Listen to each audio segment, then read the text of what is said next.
I'm Ananda. This is Jesse. That's Tom. Hey, and Denton. So today we decided to do our project on LinkedIn. Basically, LinkedIn is the professional social network, and it's catered toward the business field. Like I said, so LinkedIn is a social network that is catered towards the business professional and any other businesses like small businesses and whatnot. It was founded in 2003 by Reid Hoffman and members of PayPal and SocialNet.com. There's a lot of members, but generally those are the most important facts. Like I said, founded in 2003. Basically, the company experienced growth and became a profitable company in 2006 by the way of advertising and paid profiles. And furthermore, by 2010, the company experienced hypergrowth and had over about 100 million subscribers, users, and by 2011, it was a publicly traded company in the New York Stock Exchange. And then now, after 10 years, LinkedIn has reached about 225 million members with a large scale of companies that are using it. Basically, it's used by 225 million people, 200 million plus that are professionals. It ranges from banks to large-scale businesses like Deloitte, McKinsey Investments, whatnot, and even, a local small business trying to promote themselves. Furthermore, a lot of students and prospective grads are also using LinkedIn. So people coming out of school or people just in school trying to promote that they are students in certain fields. Executives from Fortune 500 companies, it's a big thing. A lot of us want to be financially successful in life, and what better way than to work at a Fortune 500 company? So it's a good way to connect with those companies. And at this rate, LinkedIn is growing at about 1.5, maybe even 2 members per second. So some general features about LinkedIn is that once you jump onto the website, LinkedIn gives you a general, you have a custom profile that you're allowed to edit. And on your custom profile, you can't update a resume anymore, but basically they give you the steps to show everything that you would normally put on a resume. So it starts off with a general summary about yourself, little things, your work experience, your volunteer experience, certain publications that you've published throughout your lifetime, awards that you've received, most importantly your education. You can display your skills, what you're good at, say for Microsoft Word or PowerPoint and whatnot. And then causes that you're interested in, so if you're very environmentally friendly or if you like helping certain charities and whatnot, you can also put that on there. And certain interests and hobbies, little things that companies sometimes look at when they're hiring you. Also, LinkedIn has groups. Basically what groups does, it's a place for professionals in the same industry to connect with each other. They basically share content, post and view jobs, find answers to what they're looking for, make more business contacts within the same field, and establish themselves as industry experts. Another important thing with LinkedIn is they have job listings. So there's websites such as Monster, and you can go on Craigslist to look for jobs. But with LinkedIn, it's a very professional way to find jobs. You're allowed to connect with hiring firms and prospective employers in various companies that use LinkedIn. You can email them and stay in touch with them, and they can look at your profile and see your qualities and qualifications that if they're looking to hire you, you might set up an interview via Skype or whatnot. And now LinkedIn, the big thing is they're mobile. So you have an app, you can constantly update your LinkedIn profile. It's on Android, iPhone, and laptops, tablets, everything. And I'm going to pass it off to Jesse. So guys, recently LinkedIn's been doing a lot of acquisitions. They're buying smaller companies to increase their services that they provide. The first company they bought out was Emspo. They're adaptive personalization of content, and the purpose of this was so they could do their upgrade LinkedIn recommendations. They bought them in August 2010 for $600,000. Then after that, they went and purchased Choice Vendor. The Choice Vendor's purpose was business-to-business reviews, and they were bought in September 2010 for $3.9 million. So as you can see, the acquisitions are starting to increase in size and quantity of how much you're paying for it.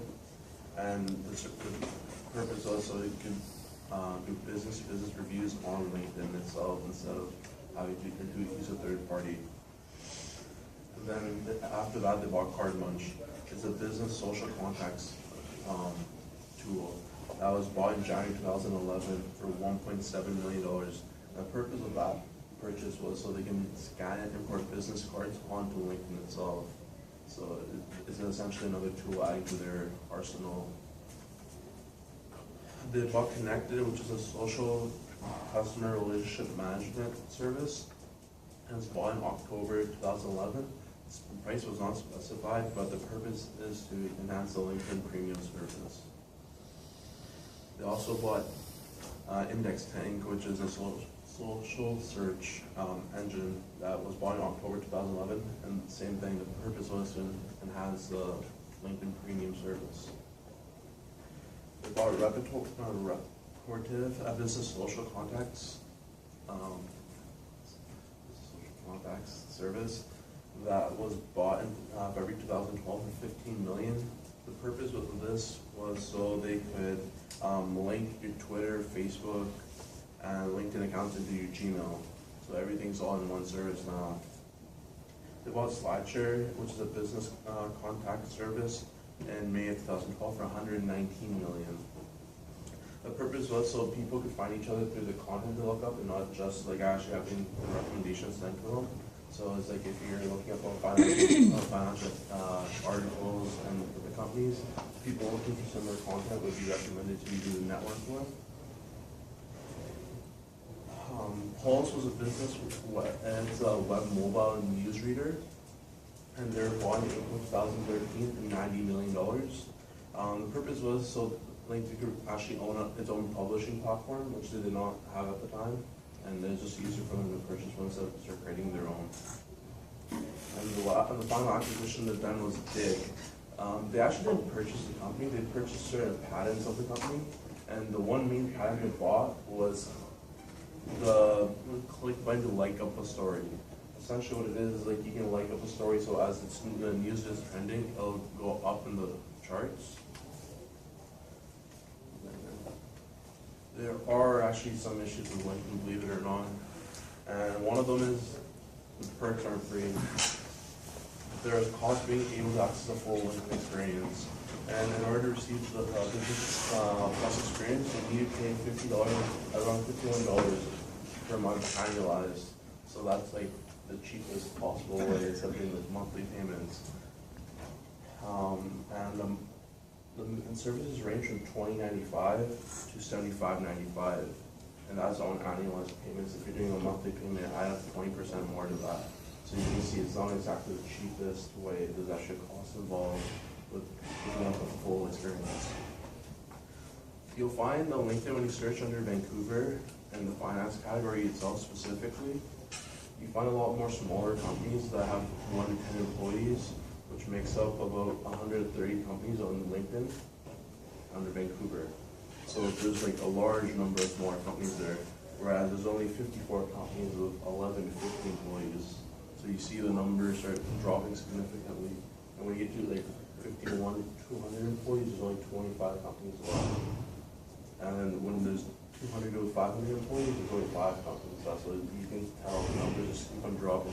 So it shows you that you can find a lot more smaller companies on LinkedIn when you're looking specifically in Vancouver, whereas like in other cities you'll find there's more bigger companies. So Vancouver just gets relatively smaller with the business headquarters. LinkedIn is a very business-oriented social media site, so that's why you can mix the business with pleasure. On Facebook, you can get away with posting your drinking pictures, your smoking pictures, and whatnot.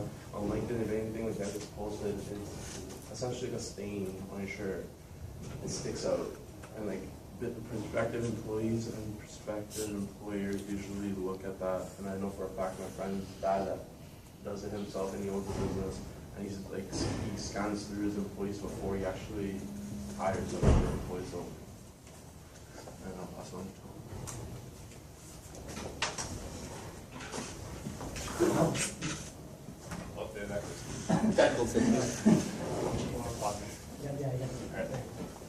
So I did Superstars of LinkedIn.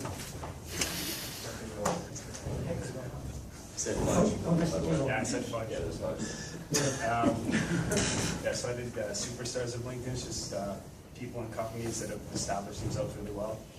You probably think it's guys like Warren Buffett and Bill Gates or companies like Google, but it's actually this guy. He's the #1 connected guy on LinkedIn. Anybody even heard of this guy before? Didn't think so. Right, yeah, a lot of people consider him the master of LinkedIn just because of how well he's done. He's got over 50,000 connections and 3,000 recommendations.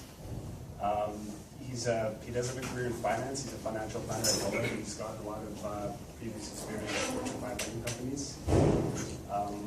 But what's interesting is despite his financial success, his main path is actually helping out companies and individuals that are kind of struggling in business. And he does this by working as a social media consultant for these companies. And he does this through a company we founded in 2007 called Burner Consulting Corporation. It's actually a non-profit company. So most of this consulting work that he does, he actually doesn't get paid for it, which I found kind of interesting. And Ron Bates is another guy. Again, he's very well connected. He's got 42,000 connections on LinkedIn. He's a managing principal at Executive Advantage Group. And he's got a really accessible and open profile. One of the first things he has listed in about him is he basically asks people how you can help them with their executive recruiting needs. And he also has a lot of business articles that he's written posted on his profile about hiring executives in succession.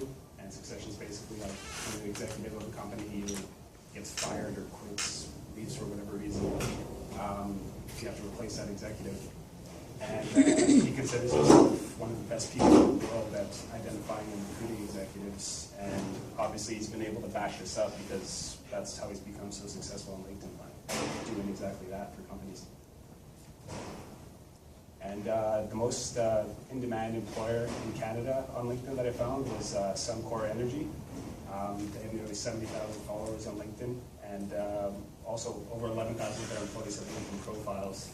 And the profiles are fairly well detailed as well. They're not just like blank, no profile picture, rarely updated. They actually have a lot of information on them. And the page itself is also very detailed and accessible. They list their current job opportunities, and they actually update it quite often. I looked at it a couple of days ago. I think within 2 days they posted something like 50 different new job opportunities across Canada. So they keep it quite updated. And they also list current projects they're working on and services provide. So they basically give you all the information you need, whether you want to work for them or hire them to do work for you. They market themselves as trusted stewards of natural resources. I think basically what I'm trying to tell you there is that they're a responsible company when it comes to the environment. And they back this up by posting a lot of blogs and articles on work they're doing.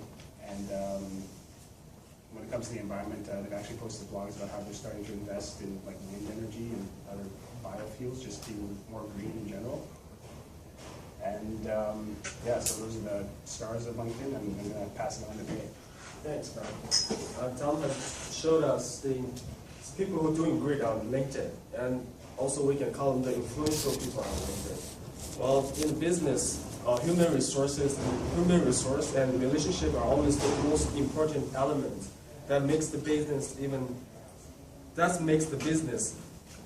And so we haven't known the importance of LinkedIn as a resume, also as an advertisement of yourself and your companies.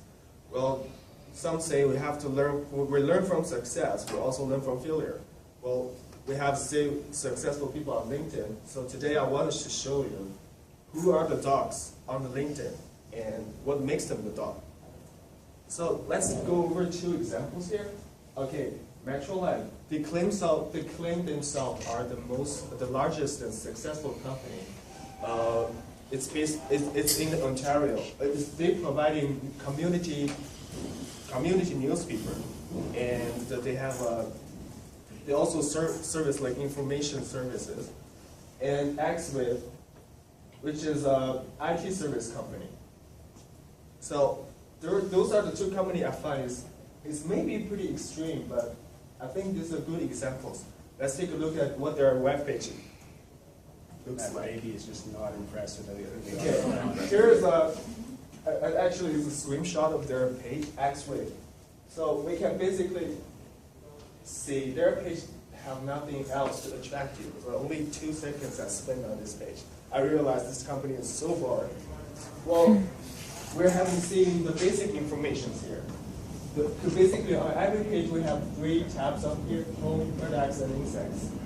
well, some company managed to amplify each tabs there, but Xwave and Metroland, they have nothing in the home tab and products tab.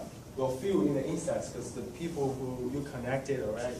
Well, another thing I noticed is employee numbers will have a pretty big influence on the company's performance in the LinkedIn. Well, it's not always the case. Well, some companies have fewer employees, but they're doing a good job on LinkedIn.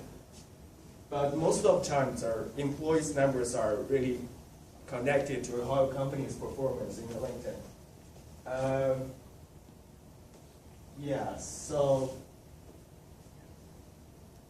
okay, we haven't know the examples, or we're trying to find out what to not to do to make to make your page look so bored. So the first thing I've noticed, there's exactly no updates. You have nothing else to say except the basic information, and also you have no news or articles written by their companies or employees. Something else is you gotta have a photo text for the account, right? This seems like people are no longer using this account, so make your companies untrustworthy. So that's the thing trying to avoid. I will pass it to Denton. Thanks. Alrighty. Now we've heard about the stars and the dogs of LinkedIn. I'm here to talk to you about who's using LinkedIn in the best way in the local financial sector around here. Vancity stood out head and shoulders above everybody else. They're instantly accessible. They have right at the very top of their page is like meet our employees, and it's a beautiful little well put together vignette about, you know, everybody's humanized. There's people work here. We're not going to treat you like a robot. And that's important because when looking through all the others in the LinkedIn pool, it was a rather shallow sort of affair. There was a lot of what Pei had noticed. There was just bios, you know, our company was started, this and this, and then it just like trails off with useless information. Vancity was not like that. They're colorful. They bill themselves as a socially responsible company. That means they're a living wage employer, and that's $19.50 an hour, I believe, in Vancouver, and that's enough to subsist a family of four as a bare minimum, they say. So that's their minimum wage. And I mean that played right into the whole. You know, there's Happy Tamara. She's a face to the company. You know, quoting Pei again, he was talking about there wasn't any profile pictures or anything. It's just a bunch of, you know, this is how many people we have. Well, they have Tamara Tager, or Tamara Ruman. And she has a quote, it was sustainable bankers believed that we must improve the quality of life on the planet, recognizing that we are economically interdependent and responsible for future generations. So I mean, it's not just like a bank. They really want you to be engaged here. You can draw a comparison more with a company like Lululemon, who is really, you know, rocking hard on LinkedIn. They have lots of job postings and everything. So does Vancity. Lots of job postings, lots of interactions, lots of feedback, and yeah, that was pretty much what you want to shoot for. And we'll go to don't be like Coast Capital. They were wishing that they were like Vancity. It was a sterile experience. They had one job, or not a job posting, but one posting was the You're the Boss mortgage. I'm sure everybody saw that commercial way back in the day. But that was it. This is what it reminded me of, a bunch of sterile things. And just kind of strung up there. There was like no color variations. Everything was underwhelming. They had 2,727 followers. You didn't get the impression that anyone was actually on the site though. So that was the impression that they gave. And yeah, so continuing on. What you want to do, and we notice in the financial sector around here, is you want to humanize banking and the experience. I mean, the banks, if anybody's noticed in the last decade, have gotten a lot more colorful, a lot more warm and vibrant. I thought it was odd that the social media hadn't followed with it. Vancity was the only one that made their page seem like it was actually a place you want to be. You want to work for them, you want to invest your money with them, that's what you want to do. It's a lot less creepy to be on LinkedIn than it is to you know, have cold calls and people showing up and try to sell you random products. And, yeah, it's an opportunity to engage people outside the bank itself. People don't like going to banks, so that's That's pretty much it. I'm gonna pass you back to Menindy to wrap it up for us. All right, basically, there's a necessity for LinkedIn now. There's a lot of relevant people Googling you, and sometimes your Twitter and Facebook handle is not the professional way to publicly advertise yourself. As you know, relationships are crucial in your career. Sometimes it's not what you know, it's who you know a lot of the times. And you know what, LinkedIn just helps you build a global profile, so you find opportunities elsewhere, not just Canada, but the States, South America, Asia, Europe, wherever it be, thus making you a more well-rounded person and helping you find a lot more new opportunities. And to sum it up, sorry about that, a resume is no longer enough. There's a need for a professional online presence. Thanks, Do guys. we have any questions? Sorry about the little malfunction there. I was trying to move so my head wouldn't block the screen. How many of you have LinkedIn profiles?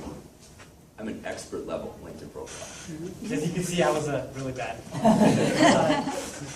Carson? Is the pricing that Jesse was talking about, is that monthly or annually? It's monthly, but that's for annualized payments. Okay. So if you're gonna do it like a 1 year payment, that's how much you'll be paying per month breakdown. I got one more question. Like major companies, do they support like LinkedIn profiles? Like, would they pay for a profile, like you to have an expert profile? Is that what they want, or? That's based on the company. Some companies offer different perk packages, right? Yeah. It depends on like who you're working for and what they're promoting.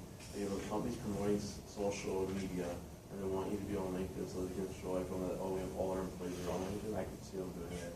But like Coast Capital on the other hand, like they don't really care about LinkedIn in general.